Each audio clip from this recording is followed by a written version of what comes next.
ಪ್ರತೀಕ. ನನ್ನ ಮಾರ್ಗದರ್ಶನ ಮತ್ತು ದೇವತೆಗಳ ಆಶೀರ್ವಾದದಿಂದ ಅವನು ದಿವ್ಯ ಅಸ್ತ್ರಗಳನ್ನು ಪಡೆದ ಮಹಾವೀರ. ಅವನ ಜೀವನ ಮತ್ತು ಆಯ್ಕೆಗಳು ಅಚಲ ಏಕಾಗ್ರತೆ, ಧರ್ಮನಿಷ್ಠೆ ಮತ್ತು ದೃಢ ವ್ಯಕ್ತಿತ್ವದ ಮಹತ್ವವನ್ನು ಎಲ್ಲರಿಗೂ ಬೋಧಿಸುತ್ತವೆ.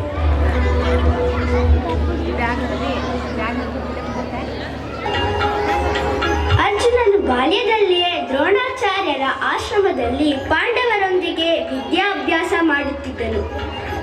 ಯುದ್ಧ ಕಲೆ, ಧನುರ್ವಿದ್ಯೆ, ಶಾಸ್ತ್ರಗಳು ಹಾಗೂ ಆಡಳಿತ ವಿದ್ಯೆಯಲ್ಲಿ ಎಲ್ಲರೂ ಶ್ರಮಿಸುತ್ತಿದ್ದರು. ಎಲ್ಲ ವಿದ್ಯಾರ್ಥಿಗಳು ಪರಿಶ್ರಮಿಗಳೇ ಆಗಿದ್ದರೂ ಕೂಡ ಅರ್ಜುನನು ಸದಾ ಒಂದು ಹೆಜ್ಜೆ ಮುಂದಿದ್ದನು. ಅರ್ಜುನನು ತ್ವರಿತ ನಿರ್ಧಾರ ತೆಗೆದುಕೊಳ್ಳುವ ಚುರುಕು ಬುದ್ಧಿವಂತ. ಒಂದು ದಿನ ಅವರು ಧನುರ್ವಿದ್ಯಾಭ್ಯಾಸ ಮಾಡುತ್ತಿದ್ದಾಗ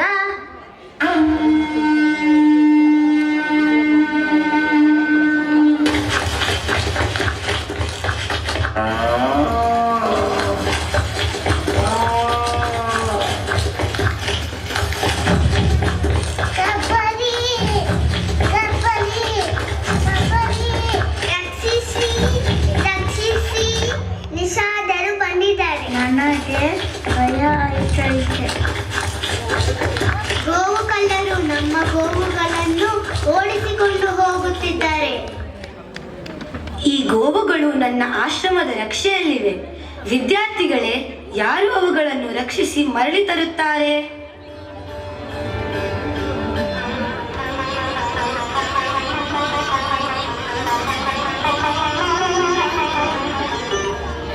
ಧೂಳು ಆ ದಿಕ್ಕಿನಲ್ಲಿ ಕಾಣುತ್ತಿದೆ. ಗೋವುಗಳನ್ನು ಆ ದಿಕ್ಕಿಗೆ ಕೊಂಡೊಯ್ದಿರಬೇಕು. ಗುರುವರ್ಯರೇ, ದಯವಿಟ್ಟು ಅವುಗಳನ್ನು ಹಿಂಬಾಲಿಸಲು ಅನುಮತಿ ನೀಡಿ. ಅರ್ಜುನ, ನೀನು ಈಗಾಗಲೇ ಹೊರಟು ಬಿಟ್ಟೆಯಲ್ಲ.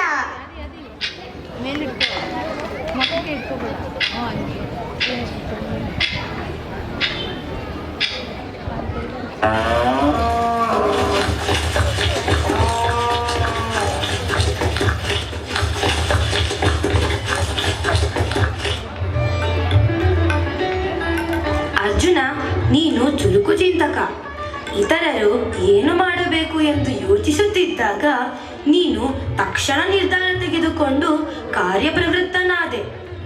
ಇಷ್ಟು ಚಿಕ್ಕ ವಯಸ್ಸಿನಲ್ಲೇ ಇಂತಹ ಧೈರ್ಯ, ಇದು ಒಳ್ಳೆ ವಿದ್ಯಾರ್ಥಿಯ ಲಕ್ಷಣ. ಗುರುವರ್ಯರೇ, ನಾನು ನನ್ನ ಕರ್ತವ್ಯವನ್ನು ಮಾತ್ರ ನೆರವೇರಿಸಿದೆ. ಅರ್ಜುನ, ನೀನು ಎಷ್ಟು ಧೈರ್ಯಶಾಲಿ. ನೀನು ನಮಗೆಲ್ಲ ಪ್ರೇರಣೆ. ನಿನ್ನಂತಹ ಸಹೋದರನ್ನು ಹೊಂದಿರುವುದಕ್ಕೆ ನಮಗೆ ಹೆಮ್ಮೆ.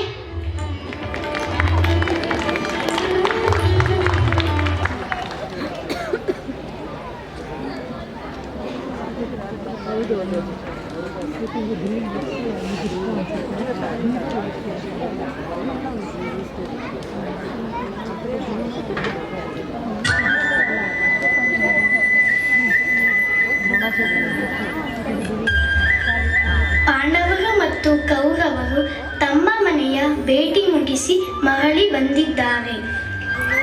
ಅವರಿಗೆ ಉನ್ನತ ಶಾಸ್ತ್ರಗಳ ಬೋಧನೆ ಆರಂಭಿಸಲು ಸಮಯ ಬಂದಿದೆ. ನಮ್ಮ ಮಗ ಅಶ್ವತ್ಥಾಮ ಕೂಡ ಅವರ ಜೊತೆ ಕಲಿಯುತ್ತಿರುವುದು ಸಂತೋಷದ ವಿಷಯ. ಹೌದು ಕೃಪಿ, ಅಶ್ವತ್ಥಾಮ ಅತ್ಯಂತ ಪ್ರತಿಭಾವಂತ. ತಂದೆಯಾಗಿ ಅವನಿಗೆ ಹೆಚ್ಚಿನ ಗಮನ ಕೊಡಬೇಕೆನಿಸುತ್ತದೆ. ಆದರೆ ಗುರುವಾಗಿರುವ ನಾನೊಬ್ಬ ಪಕ್ಷಪಾತಿಯಾಗಬಾರದು.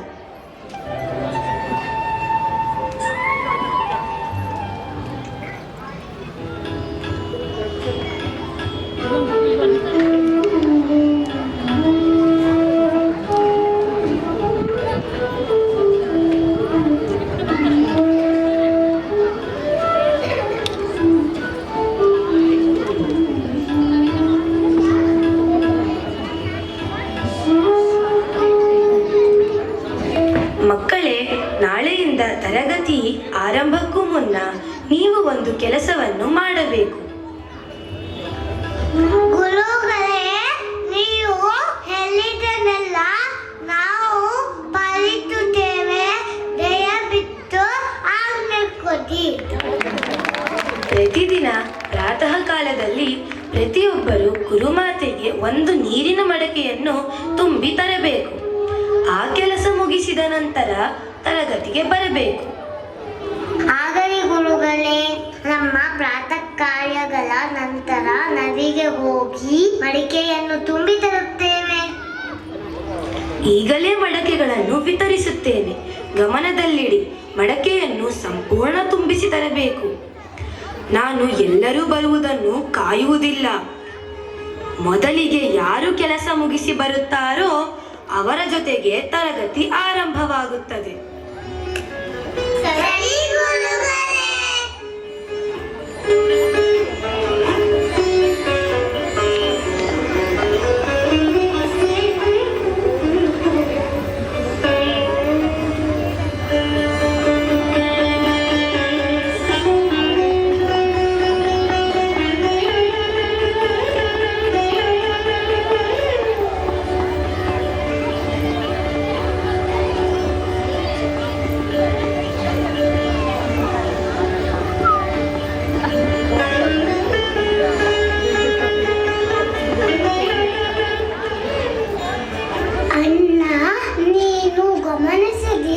ಅಶ್ವತ್ಥಾಮನಿಗೆ ಬೇರೆ ರೀತಿಯ ಮಡಿಕೆ ಸಿಕ್ಕಿದೆ. ಹೌದು ಅಣ್ಣ, ನಮ್ಮ ಮಡಿಕೆಗಳಿಗೆ ಉದ್ದ ಕುತ್ತಿಗೆ ಇದೆ. ಅವನ ಮಡಿಕೆಗೆ ವಿಶಾಲ ಬಾಯಿ ಇದೆ. ಅವನು ಬೇಗ ನೀರು ತುಂಬಿಸಬಹುದು. ಗುರುವರಿಯರು ಅಶ್ವತ್ಥಾಮನಿಗೆ ಪಕ್ಷಪಾತ ತೋರಿಸುತ್ತಿದ್ದಾರೆ.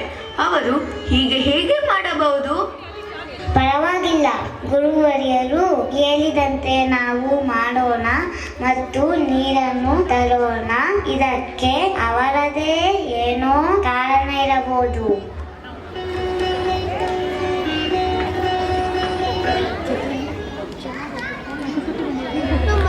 ಪ್ರತಿದಿನ ವಿದ್ಯಾರ್ಥಿಗಳು ಬೆಳಗ್ಗೆ ಎದ್ದು ನದಿಗೆ ಹೋಗಿ ನೀರನ್ನು ಮಡಕೆಯಲ್ಲಿ ತುಂಬಿಸಿಕೊಂಡು ಬೇಗನೆ ಮರಳಿ ಬರುತ್ತಿದ್ದರು. ಪ್ರತಿ ಬಾರಿ ಅಶ್ವತ್ಥಾಮ ಬೇಗನೆ ಬರುತ್ತಿದ್ದರಿಂದ ಗುರು ದ್ರೋಣರು ಅವನೊಂದಿಗೆ ತರಗತಿಯನ್ನು ಆರಂಭಿಸುತ್ತಿದ್ದರು.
जलबिम्बाय विद्महे नीलपुरुषाय धीमहि तन्नो वरुणः प्रचोदयात्।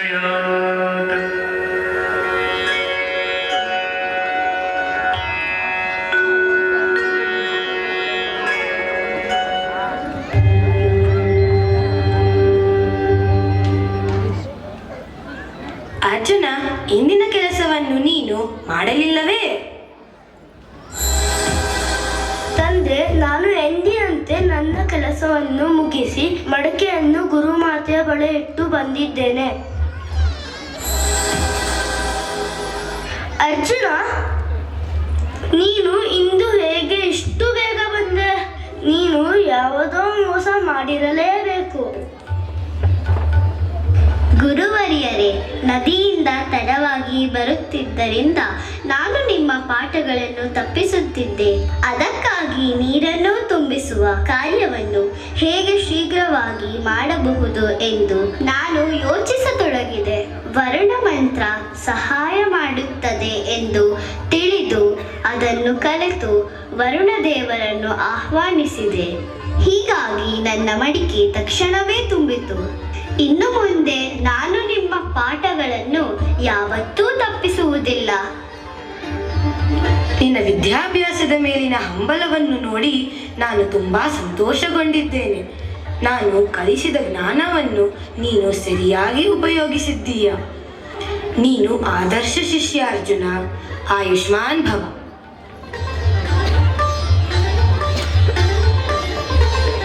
ಈ ದೃಶ್ಯದ ಮೂಲಕ ಅರ್ಜುನನು ಎಲ್ಲ ಪರೀಕ್ಷೆಗಳ ನಡುವೆಯೂ ಕಲಿಯಬೇಕೆಂಬ ದೃಢ ನಿಶ್ಚಯ ಹೊಂದಿದ್ದನು ಎಂಬುದು ತಿಳಿಯುತ್ತದೆ. ಅವನು ತನ್ನ ಗುರುವಿಗೆ ಅವಿಧೇಯನಾಗುವುದಿಲ್ಲ, ಆದರೆ ನೀಡಲಾದ ಕೆಲಸವನ್ನು ನೆರವೇರಿಸಲು ಬುದ್ಧಿವಂತಿಕೆಯ ಮಾರ್ಗವನ್ನು ಕಂಡುಕೊಳ್ಳುತ್ತಾನೆ. ಇದು ಅರ್ಜುನನನ್ನು ಮಹಾನ್ ಶಿಷ್ಯನಾಗಿಸುವ ಮತ್ತೊಂದು ಗುಣ.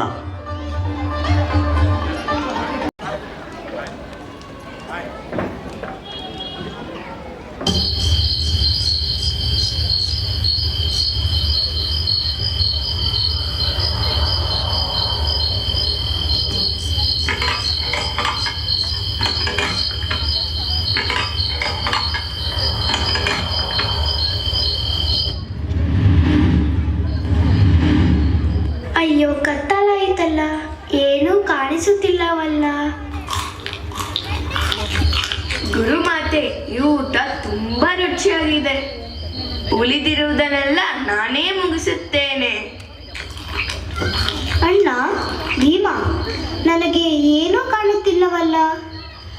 ನೀನು ಯಾವುದೇ ತೊಂದರೆ ಇಲ್ಲದೆ ಹೇಗೆ ಊಟ ಮಾಡುತ್ತಿದ್ದೀಯಾ? ಪದಾರ್ಥಗಳು ಎಲ್ಲಿವೆ ಎಂದು ಹೇಗೆ ಗೊತ್ತಾಗುತ್ತಿದೆ?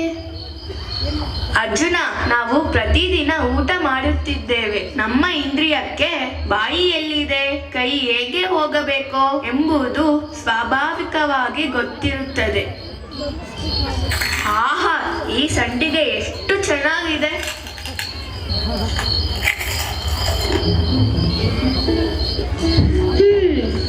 ನಿರಂತರ ಅಭ್ಯಾಸದಿಂದ ದೇಹ ಕತ್ತಲಲ್ಲೂ ಊಟಕ್ಕೆ ಹೊಂದಿಕೊಳ್ಳಬಹುದಾದರೆ, ಅದೇ ರೀತಿಯ ನಿರಂತರ ಅಭ್ಯಾಸದಿಂದ ನಾನು ಕತ್ತಲಲ್ಲೂ ಗುರಿಯ ಮೇಲೆ ಬಾಣ ಹಾರಿಸಬಹುದಲ್ಲ. ಈಗಲೇ ಅದರ ಅಭ್ಯಾಸ ಆರಂಭಿಸಬೇಕು.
ಆಹಾ, ನೋಡಿ, ನನ್ನ ತಮ್ಮ ಧನುರ್ವಿದ್ಯಾಭ್ಯಾಸನು ಮಾಡುತ್ತಿದ್ದಾನೆ. ಖಂಡಿತ ಅದರಲ್ಲಿ ಮೇಧಾವಿ ಆಗುತ್ತಾನೆ. ಅರ್ಜುನ ಸಂಪೂರ್ಣ ಅಂಧಕಾರದಲ್ಲೂ ಚಲಿಸುವ ಗುರಿಯ ಮೇಲೆ ಬಾಣ ಹಾರಿಸುವುದರಲ್ಲಿ ವಿಜಯಿ ಆಗುತ್ತಾನೆ. ಪರಿಪೂರ್ಣತೆಯತ್ತ ಅವನ ಈ ಪ್ರಯತ್ನ ಅಪರೂಪದ ಗುಣವಾಗಿದೆ. ನನ್ನ ತಮ್ಮ ಅರ್ಜುನನ ಬಗ್ಗೆ ನನಗೆ ಬಹಳ ಹೆಮ್ಮೆ ಆಗುತ್ತದೆ.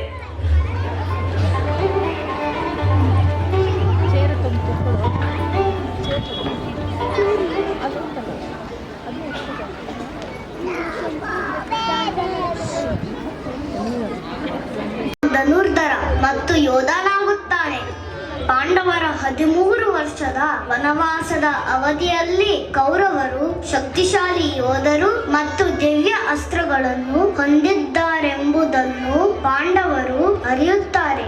ಮುಂದಿನ ಯುದ್ಧವನ್ನು ಎದುರಿಸಲು ಅವರು ಇನ್ನಷ್ಟು ಶಕ್ತಿಶಾಲಿಗಳು ಆಗಬೇಕೆಂಬ ಅರಿವು ಪಾಂಡವರಿಗಿತ್ತು. ಆದ್ದರಿಂದ ಅರ್ಜುನನು ಶಿವನನ್ನು ಸಂತೃಪ್ತಪಡಿಸಲು ತೀವ್ರ ತಪಸ್ಸನ್ನು ಮಾಡಿ ವಿಶೇಷವಾಗಿ ಪಾಶುಪತಾಸ್ತ್ರವನ್ನು ಪಡೆಯಲು ಪ್ರಯತ್ನಿಸುತ್ತಾನೆ.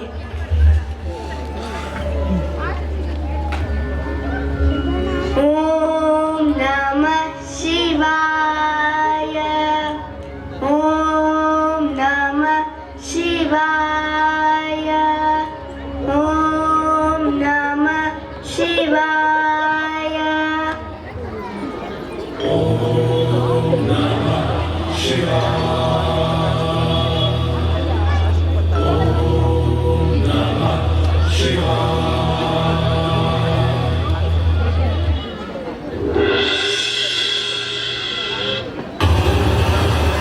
ನನ್ನ ಬೇಟೆಯನ್ನು ಹೊಡೆದವರು ಯಾರು? ಏ ಕಿರಾತ, ನನ್ನ ಬಾಣವೇ ಮೊದಲು ತಾಗಿತು. ಅದನ್ನು ನಿನ್ನದು ಎಂದು ಹೇಳಲು ನಿನಗೆ ಎಷ್ಟು ಧೈರ್ಯ? ಒಳ್ಳೆ ಹಾಸ್ಯ. ನನ್ನ ಬಾಣವೇ ಅದನ್ನು ಕೆಡವಿತು. ನೀನ್ ಎಲ್ಲಿಂದಲೋ ಬಂದು ಅದು ನಿನ್ನದೇ ಎಂದು ಹೇಳುತ್ತಿದ್ದೀಯಾ? ಎಚ್ಚರಿಕೆ ಕಿರಾತ, ನಾನು ಯಾರು ಎಂದು ನಿನಗೆ ಗೊತ್ತೇ? ನಾನು ಅರ್ಜುನ, ಲೋಕದ ಶ್ರೇಷ್ಠ ಧನುರ್ಧರ. ಹಾಗಾದರೆ ಸಾಬೀತು ಮಾಡು.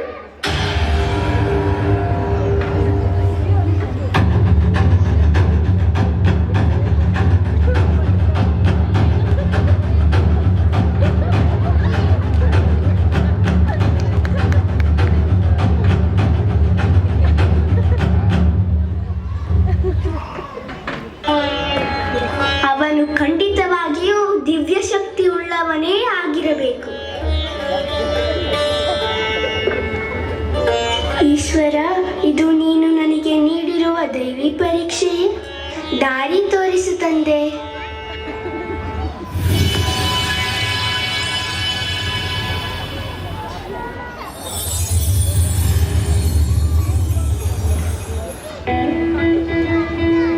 ಓ ಸ್ವಾಮಿ ಮಹಾದೇವ, ನಿಮ್ಮೊಂದಿಗೆ ಯುದ್ಧ ಮಾಡಿದ್ದು ಎಂತಹ ಮಹಾಪಾಪವಾಯಿತು. ದಯವಿಟ್ಟು ನನ್ನ ಕ್ಷಮೆಯನ್ನು ಸ್ವೀಕರಿಸಿ. ನಾನು ನಿಮ್ಮ ಮುಂದೆ ಏನೂ ಅಲ್ಲ ಪ್ರಭು. ಈ ದೀನ ಭಕ್ತನನ್ನು ಪರೀಕ್ಷಿಸಲು ಏಕೆ ಬಂದಿರಿ? ಇಲ್ಲ ಅರ್ಜುನ, ನೀನು ಅಪಾರ ವೀರ್ಯದಿಂದ ಯುದ್ಧ ಮಾಡಿದೆ. ನಿನ್ನ ವಿನಯದಿಂದ ನಾವು ಸಂತುಷ್ಟ ಆಗಿದ್ದೇವೆ.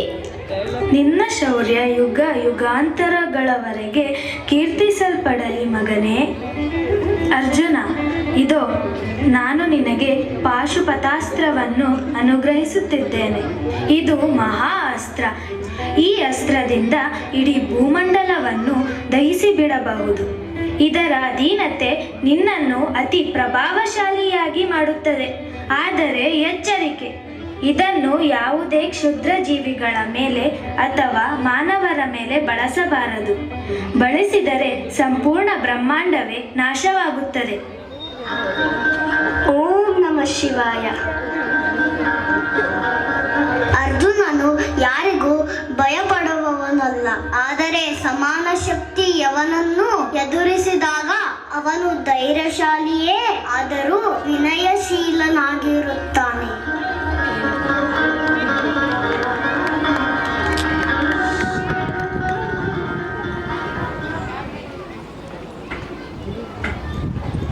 ಅರ್ಜುನ ಮತ್ತು ಪಾಂಡವರು ತಮ್ಮ ವನವಾಸ ಮತ್ತು ಅಜ್ಞಾತವಾಸವನ್ನು ಪೂರ್ಣಗೊಳಿಸುತ್ತಾರೆ. ಕುರುಕ್ಷೇತ್ರ ಯುದ್ಧದ ಸಮಯ ಸಮೀಪಿಸುತ್ತಿದೆ ಮತ್ತು ಎರಡೂ ಪಾಳೆಯಗಳು ಸಂಪೂರ್ಣ ಶಕ್ತಿಯೊಂದಿಗೆ ಸಿದ್ಧತೆ ನಡೆಸುತ್ತಿವೆ. ಎರಡೂ ಪಕ್ಷಗಳು ಶಕ್ತಿಶಾಲಿ ಮಿತ್ರರನ್ನು ಹುಡುಕುತ್ತವೆ. ದ್ವಾರಕೆಯ ಶ್ರೀಕೃಷ್ಣ ಅತ್ಯಂತ ಬಲಿಷ್ಠ ಶಕ್ತಿಶಾಲಿಯಾಗಿರುವುದರಿಂದ ದುರ್ಯೋಧನ ಮತ್ತು ಅರ್ಜುನ ಇಬ್ಬರು ಕೃಷ್ಣನ ಬೆಂಬಲ ಪಡೆಯಲು ದ್ವಾರಕೆಗೆ ತೆರಳುತ್ತಾರೆ.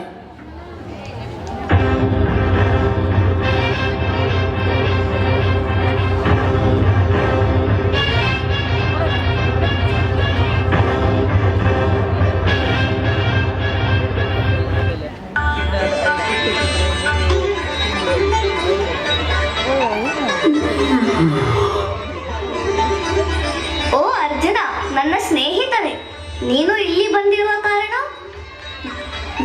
ದುರ್ಯೋಧನ, ನೀನು ಬಂದಿದ್ದೀಯಲ್ಲ?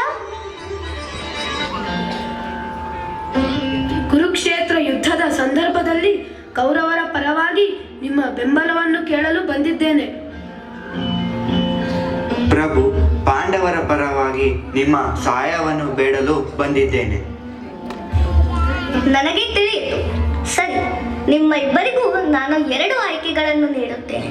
ಒಬ್ಬನು ನನ್ನ ಶಕ್ತಿಶಾಲಿ ನಾರಾಯಣಿ ಸೇನೆಯನ್ನು ಆಯ್ಕೆ ಮಾಡಬಹುದು, ಮತ್ತೊಬ್ಬನು ನನ್ನನ್ನು ಮಾತ್ರ ನಿರಾಯುಧನಾಗಿ. ನೆನಪಿರಲಿ, ನಾನು ಯಾವ ಆಯುಧವನ್ನೂ ಹಿಡಿಯುವುದಿಲ್ಲ. ಎಚ್ಚರಗೊಂಡಾಗ ಮೊದಲು ಅರ್ಜುನನ್ನು ಕಂಡಿರುವುದರಿಂದ ಮೊದಲ ಆಯ್ಕೆ ಅವನಿಗೆ.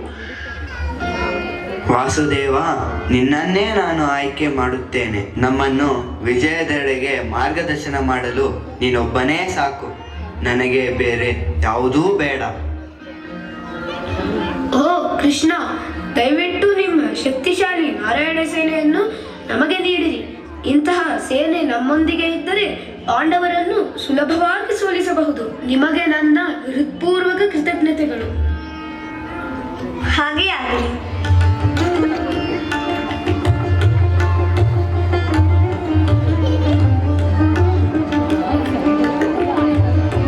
ಎಂತಹ ನಿರಾಳತೆ!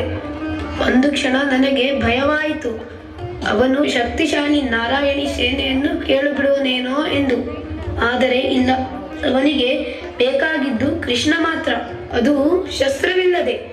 ಕೃಷ್ಣನಿಲ್ಲದೆ ಅರ್ಜುನ ದಾರಿ ತಪ್ಪಿದವನಂತೆ ಕಾಣುತ್ತಿದ್ದಾನೆ. ಇದು ಯುದ್ಧ, ಅವನಿಗೆ ಇದು ಅರಿವಾಗಲಿಲ್ಲವೇ? ಹ ಹ ಹ, ಎಂಥ ಮೂರ್ಖ! ಹೌದು ಪ್ರಭು, ನಮಗೆ ಒಳ್ಳೆಯದಾಯಿತು.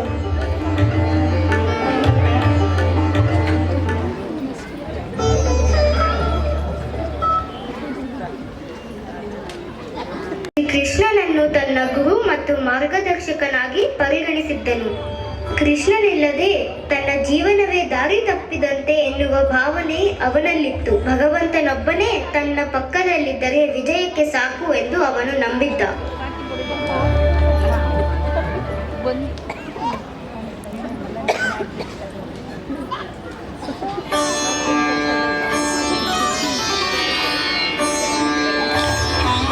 ಯುದ್ಧ ಭೂಮಿಯಲ್ಲಿ 2 ಸೇನೆಗಳು ಪರಸ್ಪರ ಎದುರು ನಿಂತಿವೆ. ಅರ್ಜುನನ ರಥವನ್ನು ಶ್ರೀಕೃಷ್ಣನು ಸಾರಥಿಯಾಗಿ ನಡೆಸುತ್ತಿದ್ದಾನೆ. ಆದರೆ ಅರ್ಜುನನು ವಿಷಾದದಿಂದ ತನ್ನ ಆಯುಧಗಳನ್ನು ಕೆಳಗಿಡುತ್ತಾನೆ. ಓ ವಾಸುದೇವ, ನನ್ನದೇ ಬಂಧುಗಳ ವಿರುದ್ಧ ನಾನು ಹೇಗೆ ಯುದ್ಧ ಮಾಡಲಿ? ನನ್ನನ್ನು ಪೋಷಿಸಿದವರು, ವಿದ್ಯೆ ಕಲಿಸಿದವರು, ನನ್ನನ್ನು ರೂಪಿಸಿದವರು, ನನ್ನ ಪಿತಾಮಹ, ಗುರು ಮತ್ತು ನನ್ನ ಸಂಬಂಧಿಕರು, ಇವರನ್ನೆಲ್ಲ ನಾನು ಹೇಗೆ ಕೊಲ್ಲಲಿ? ಇಂತಹ ವಿಜಯದ ಫಲವನ್ನು ನಾನು ಹೇಗೆ ಅನುಭವಿಸಲಿ? ಇಂತಹ ರಾಜ್ಯವನ್ನು ಗೆದ್ದು ಏನು ಪ್ರಯೋಜನ? ನ ಕಾಂಕ್ಷೇ ವಿಜಯಂ ಕೃಷ್ಣ ನ ಚ ರಾಜ್ಯಂ ಸುಖಾನಿ ಚ ಕಿಂ ನೋ ರಾಜ್ಯೇನ ಗೋವಿಂದ ಕಿಂ ಭೋಗೈರ್ಜೀವಿತೇನ ವಾ. ಓ ಪಾರ್ಥ, ಫಲಾಪೇಕ್ಷೆ ಇಲ್ಲದೆ ನಿನ್ನ ಕರ್ತವ್ಯವನ್ನು ನೆರವೇರಿಸು. ಮರಣಕ್ಕೆ ದುಃಖ ಪಡಬೇಡ. ಆತ್ಮ ಶಾಶ್ವತ, ನಾಶವಾಗುವುದು ದೇಹ ಮಾತ್ರ. ನಿನ್ನ ಎಲ್ಲಾ ಕರ್ಮಗಳನ್ನು ನನಗೆ ಅರ್ಪಿಸು. ದೈವಜ್ಞಾನ ಮತ್ತು ಭಕ್ತಿಯು ನಿನ್ನನ್ನು ಮೋಕ್ಷದತ್ತ ಕರೆದು ಹೋಗುತ್ತದೆ. ಸಂಪೂರ್ಣವಾಗಿ ನನಗೆ ಶರಣಾಗು, ನಾನು ನಿನ್ನನ್ನು ರಕ್ಷಿಸುತ್ತೇನೆ. ನನ್ನ ವೈಭವ ಅಪಾರವಾಗಿದೆ. ನೈನಂ ಛಿಂದಂತಿ ಶಸ್ತ್ರಾಣಿ ನೈನಂ ದಹತಿ ಪಾವಕಃ ನ ಚೈನಂ ಕ್ಲೇದಯಂತ್ಯಾಪಃ ನ ಶೋಷಯತಿ ಮಾರುತಃ. ಕರ್ಮಣ್ಯೇವಾಧಿಕಾರಸ್ತೆ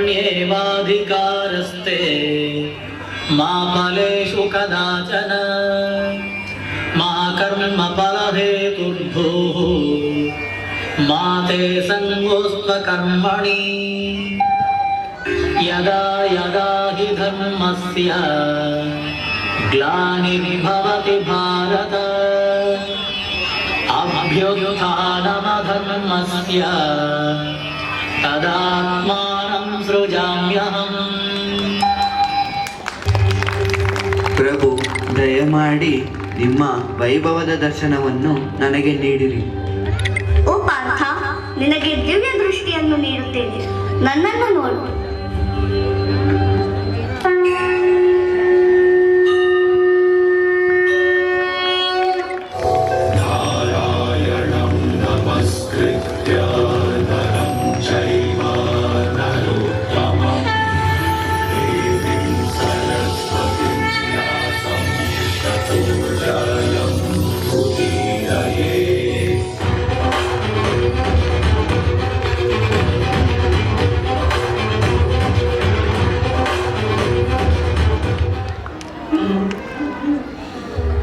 ಈ ನಾಟಕದ ಪ್ರತಿಯೊಂದು ದೃಶ್ಯವೂ ನಮಗೆ ಜೀವನದ ಒಂದೊಂದು ಪಾಠವನ್ನು ಕಲಿಸುತ್ತದೆ. ಸಂಕಷ್ಟ ಬಂದಾಗ ಗಾಬರಿಯಾಗದೆ ಚುರುಕಾಗಿ ಯೋಚಿಸಿ ತಕ್ಷಣ ನಿರ್ಧಾರ ತೆಗೆದುಕೊಳ್ಳುವುದನ್ನು ಅರ್ಜುನ ನಮಗೆ ಕಲಿಸುತ್ತಾನೆ. ಸೌಲಭ್ಯಗಳ ಕೊರತೆ ಇದ್ದರೂ ಅಥವಾ ಅಡೆತಡೆಗಳು ಎದುರಾದರೂ ಜ್ಞಾನವನ್ನು ಪಡೆಯಲು ಹೊಸ ಮಾರ್ಗಗಳನ್ನು ಹುಡುಕುವ ತವಕ ನಮ್ಮಲ್ಲಿರಬೇಕು. ಅಭ್ಯಾಸ ಬಲದಿಂದ ಅಸಾಧ್ಯವಾದುದು ಯಾವುದೂ ಇಲ್ಲ. ಕತ್ತಲಲ್ಲೂ ಗುರಿ ಹೊಡೆಯುವ ಅರ್ಜುನನ ಶ್ರಮ ನಮಗೆ ಶಿಸ್ತು ಮತ್ತು ಅಭ್ಯಾಸದ ಮಹತ್ವವನ್ನು ತಿಳಿಸುತ್ತದೆ. ನಾವು ಎಷ್ಟೇ ಶಕ್ತಿಶಾಲಿಯಾಗಿದ್ದರೂ ದೈವಿ ಶಕ್ತಿಯ ಮುಂದೆ ಮತ್ತು ಸತ್ಯದ ಮುಂದೆ ವಿನಯದಿಂದ ತಲೆಬಾಗುವುದು ಶ್ರೇಷ್ಠ ವ್ಯಕ್ತಿತ್ವದ ಲಕ್ಷಣ. ಜೀವನದಲ್ಲಿ ಸಂಖ್ಯೆಗಿಂತ ಗುಣಕ್ಕೆ ಬೆಲೆ ಕೊಡಬೇಕು. ಭಗವಂತನ ಮತ್ತು ಒಳ್ಳೆಯ ಮಾರ್ಗದರ್ಶಕರ ಸಾನ್ನಿಧ್ಯ ಹೊಂದಿದ್ದರೆ ಗೆಲುವು ನಿಶ್ಚಿತ. ಫಲದ ನಿರೀಕ್ಷೆಯಲ್ಲಿ ನಮ್ಮ ಕರ್ತವ್ಯವನ್ನು ಮಾಡುವುದೇ ನಿಜವಾದ ಧರ್ಮ ಎಂಬ ಗೀತೋಪದೇಶ ಅರ್ಜುನನ ಮೂಲಕ ನಮಗೆ ಲಭಿಸಿದೆ. ಅರ್ಜುನನಂತೆ ಏಕಾಗ್ರತೆ, ಗುರುಭಕ್ತಿ ಮತ್ತು ಸತತ ಪ್ರಯತ್ನವನ್ನು ರೂಢಿಸಿಕೊಂಡರೆ ನಮ್ಮ ಜೀವನದ ಯಾವುದೇ ಗುರಿಯನ್ನು ನಾವು ಸುಲಭವಾಗಿ ತಲುಪಬಹುದು. ಬನ್ನಿ, ನಾವೆಲ್ಲರೂ ಅರ್ಜುನನ ಈ ಗುಣಗಳನ್ನು ನಮ್ಮ ಜೀವನದಲ್ಲಿ ಅಳವಡಿಸಿಕೊಳ್ಳೋಣ. ಧರ್ಮೋ ರಕ್ಷತಿ ರಕ್ಷಿತಃ.